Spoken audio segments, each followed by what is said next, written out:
क्या ये क्वेश्चन पहली नजर में देख के लगता है हो जाएगा? बिल्कुल हो जाएगा, और तुम कर भी लोगे, बिल्कुल कर लोगे।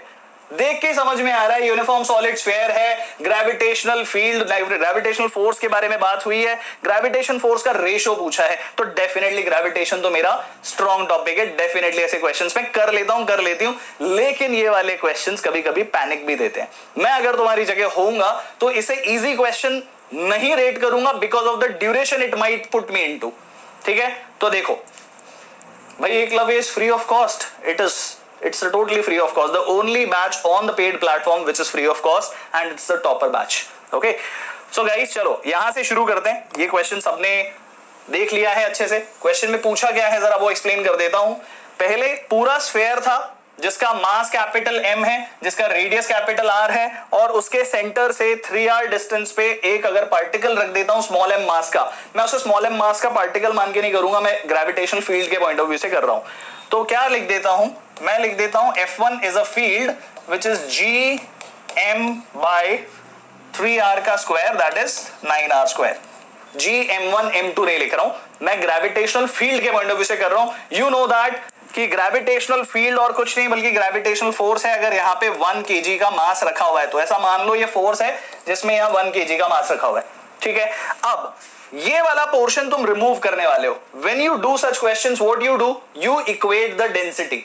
यहाँ पे r/2 रेडियस का तुमने स्फीयर रिमूव किया, तो जो डेंसिटी है 4/3 मास m, उसकी volume 4/3 pi r³ equal to mass small m 4/3 pi radius r/2, so r³/8। Simplify करोगे तो स्मॉल m का वैल्यू m/8 आ जाएगा।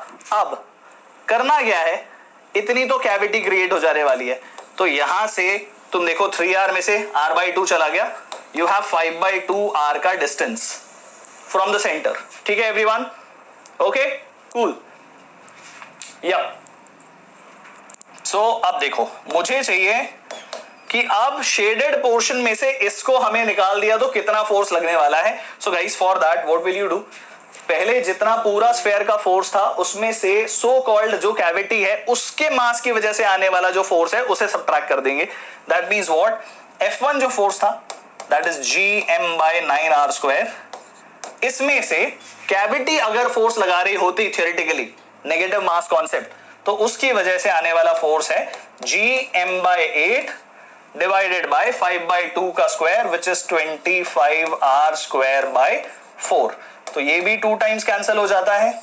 So guys what you see here, Gm/9 square, Gm/9r square, Gm/50r square. जब इसे simplify करोगे तो तुम्हें मिलेगा 51/50 इंटू 9 Gm/r स्क्वायर, और अब इन दोनों का रेशो लेना था हमें सिर्फ।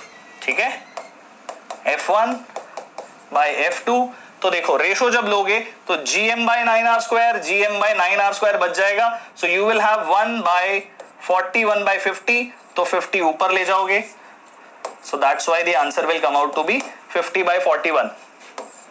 कितने लोगों का आंसर आ गया था? ये जितने भी लोगों ने दिया है कर पाए थे।